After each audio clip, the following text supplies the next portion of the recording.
everyone. I am your English teacher for today. This lesson is for quarter 2, week 3.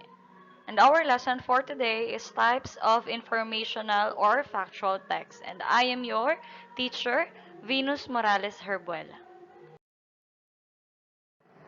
So now I am going to show you a picture. So this is the picture that I want to show you. So based from this picture, what can you see? What factual information or real information or totoong impormasyon na makikuha nyo sa picture na ipinapakita ko sa inyo? Pwede nyong isulat. Ano ba ang nakikita ninyo? Na impormasyon tungkol sa picture. I'll give you 5 seconds more. 5, 4, 3, 2, 1. Okay, let's go to the next slide. So, a number of factual information may be given or generated about Mount Mayon. So, yung pinakita ko sa inyo kaninang picture is a picture of Mount Mayon located in Bicol. Using the given information, you will be able to write a text or paragraph that provides description on the given picture or item. So, kahit na hindi nyo alam, for example, you do not know where the picture came from, you can still describe the picture itself. So, makakapagbigay kayo ng factual information or totoong impormasyon based on the picture shown. Providing factual descriptions is one of the ways in writing informational or factual texts. In this lesson, you are expected to identify the purpose, key structure, and language features of various types informational or factual text. So ngayon, ma-identify or mag-a-identify tayo ng mga factual or informational text. Ibig sabihin na factual is facts or totoo. In short, ito yung totoo, hindi gawa-gawa lamang natin. Okay? Let's read the autobiography of Manuel L. Quezon. From his privileged speech delivered in 1933. And after I read the autobiography of Manuel L. Quezon, we are going to answer some questions that follows, okay? So, I was born a poor man, the son of a school teacher in one of the smallest towns in the Philippines, Baler. My father had, besides his salary, a 2-hectare rice land which he cultivated. While I was a boy and during my early youth, my father saved as much as he could from his meager salary and from what he could get from his rice field, only to have a few hundred pesos with which to give me an education. During those Spanish days, a Filipino family could live in a small town on 4 pesos a month and a supply of rice. Thus, did my father live for years. When I was at the age of 5, an aunt of mine started to teach me to read and write. My own father and mother and the priest of the town later gave me my primary instruction. At the age of 9, I was by my father to Manila and began my secondary education at San Juan de Letran College.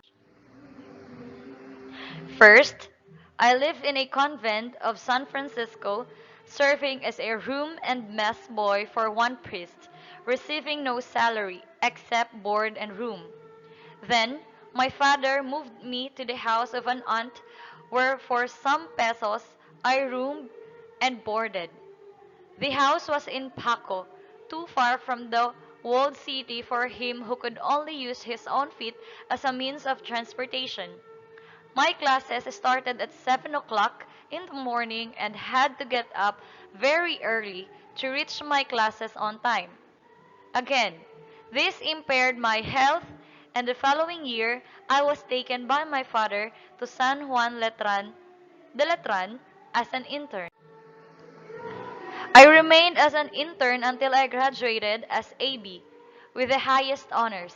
By this time, the savings of my father had all been spent on my education. He owed money, and simply told me that I had to stop my studies unless I could work my way through university education. I came to Manila and spoke to my Dominican professors, who, by this time, had become very fond of me, and told them of my situation.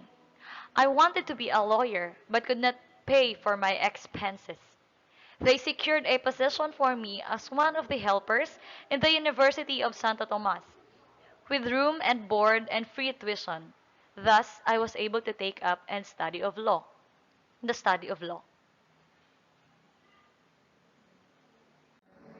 So, based from his speech, by Manuel Alquezon's speech, so I am going to ask you questions and you can answer honestly as you can. Kasi meron naman tayong iba't ibang interpretation. There is no wrong answer as long as you answer the questions directly. Kahit magkakaiba pa kayo ng sagot, kasi when you are asked about feelings, magkakaiba tayo ng pwedeng maramdaman, okay?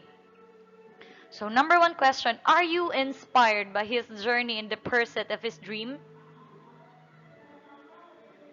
Na-inspire ba kayo o nabuhayan ba kayo ng loob sa kanyang pagpupursigi na makamit ang kanyang pangarap? Kasi di ba gusto niya maging lawyer?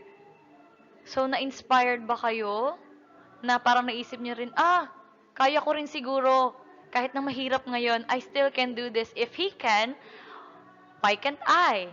If he can, sure I can, right? So, personally, I was inspired by his speech kasi ito yung may mga bagay na may mga sagabal sa buhay natin, hindi natin kaya. Especially today, we are experiencing pandemic.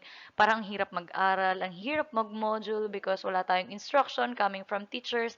Ang hirap magtanong sa teacher, lalo na mahirap magtanong sa chat or tumawag, lalo na kung wala kayong internet. So, marami ngayong um, sagabal or barriers to learn. Pero, we can always learn something from Manuel L. Quezon kung paano siya nagpursigi. 'Di ba? Maraming ways. Pwede nyo namang i-text or chat your teachers.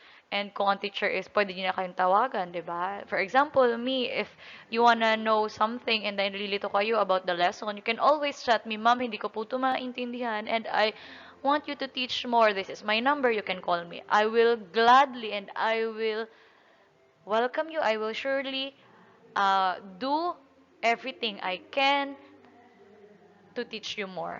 Okay. Next. What do you think was his purpose in sharing this part of his life to his audience? Ano ba sa tingin niyo yung purpose niya o ano ang gusto niyang mangyari? Bakit niya i-share? Bakit niya sinabi? Bakit niya sinabi sa public ang kanyang experience ng part ng buhay niya na yon? Pwede namang hindi. Pero bakit sa tingin niyo, bakit gusto niya? I'll give you 5 seconds to think and I'll share my view of what I think his purpose. If we don't have the same thinking, that's fine. We don't have the same brain. We are two different people. Okay? 5, 4, 3, 2, 1. So, me, I personally think that Manuel Alquezon's purpose is for you or for us to pursue our dreams no matter how difficult it is for us. No matter what the barriers, if we really wanted something, we should go for it. Especially when we know that it will make us a better person. Kung makakatulong ito sa atin in the future, kung mapapaangat nito ang buhay natin, ang buhay ng magulang natin, o kung sino man ang gusto nating tulungan, why not? Gusto niya sigurong sabihin na lahat ng paghihirap ay may katumbas na sagana. Sabi nga, what you sow is what you reap. Kung anong itinanim mo, siyang iyong aanihin. Okay? Next. How did his story affect your personal views about your studies and your dreams?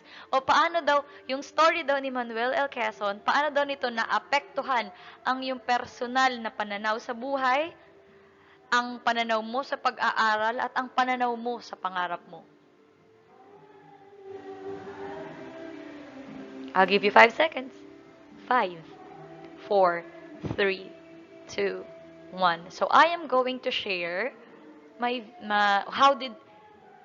how it affected me, my personal views about my studies, because I am still studying. A teacher will never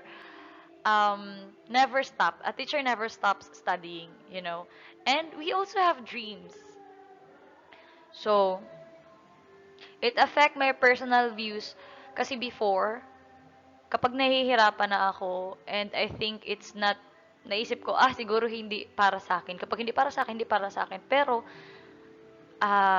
hearing and reading about his speech made me realize that if you really wanted it, you can find ways to get what you really want.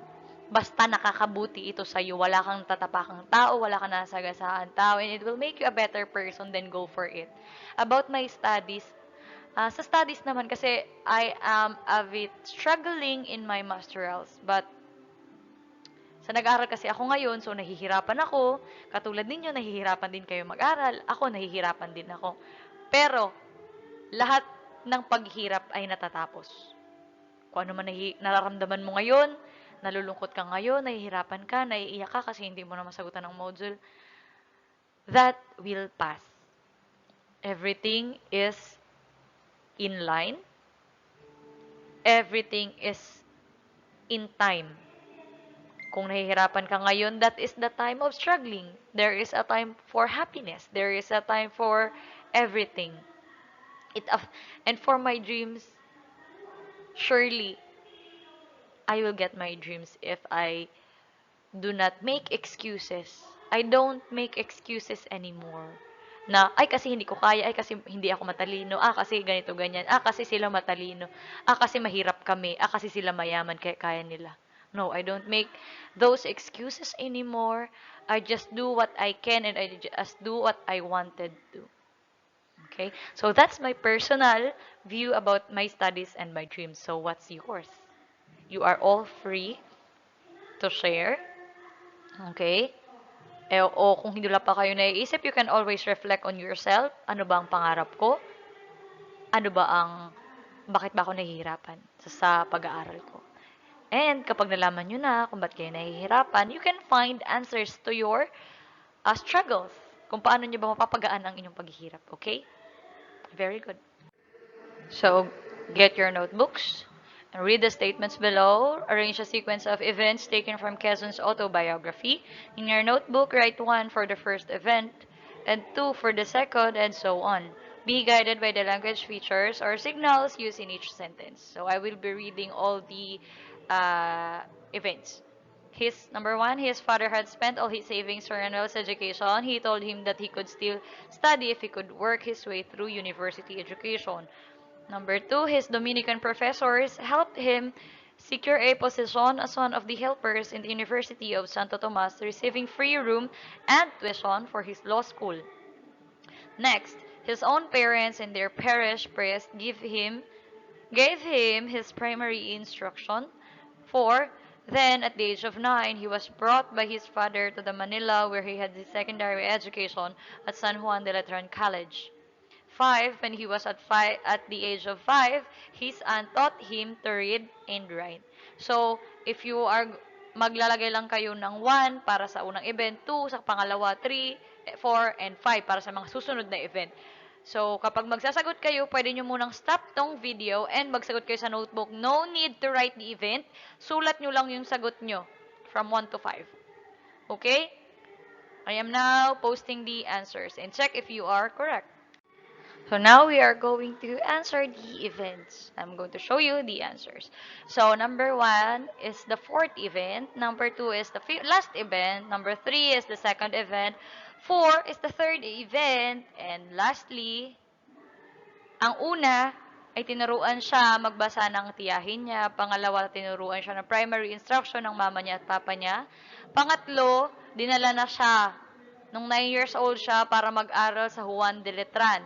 Tapos na 4 event ay sinabihan na siya ng tatay niya na kung makakapagtrabaho siya, at magkakaroon siya ng pera para mapag-aral niya ang sarili niya. Yun lang yung tanging paraan para makapag-aral siya. And last, ang Dominican professors niya help him get through his studying sa law. Okay? If you're correct, congratulations. If you're not, you still have time. You can always reread the story. Next, so now we are going to have our assignment. So information using comparison and contrast may be presented using the graphic organizer, the Venn diagram below. Get a picture of any two places and put their factual information through the Venn diagram. So ang gagawin nyo sa notebook sa papel, kukuha kayo ng dalawang magkaibang picture. Halimbawa, picture ng school, picture ng bahay nyo. Example lang yun. Tapos isusulat nyo dito, isusulat nyo sa left side, sulat nyo dito, yung tungkol sa isang picture, isulat nyo dito, yung tungkol sa isang picture, at dito, kung ano yung pagkakapareho nila. Okay? Okay? Gets? Okay, gawin yan sa inyong notebook or scratch paper to practice your comparison and contrast sa paggamit ng Venn diagram. So that's all for today, and thank you so much for listening. Let's have another video in English next time.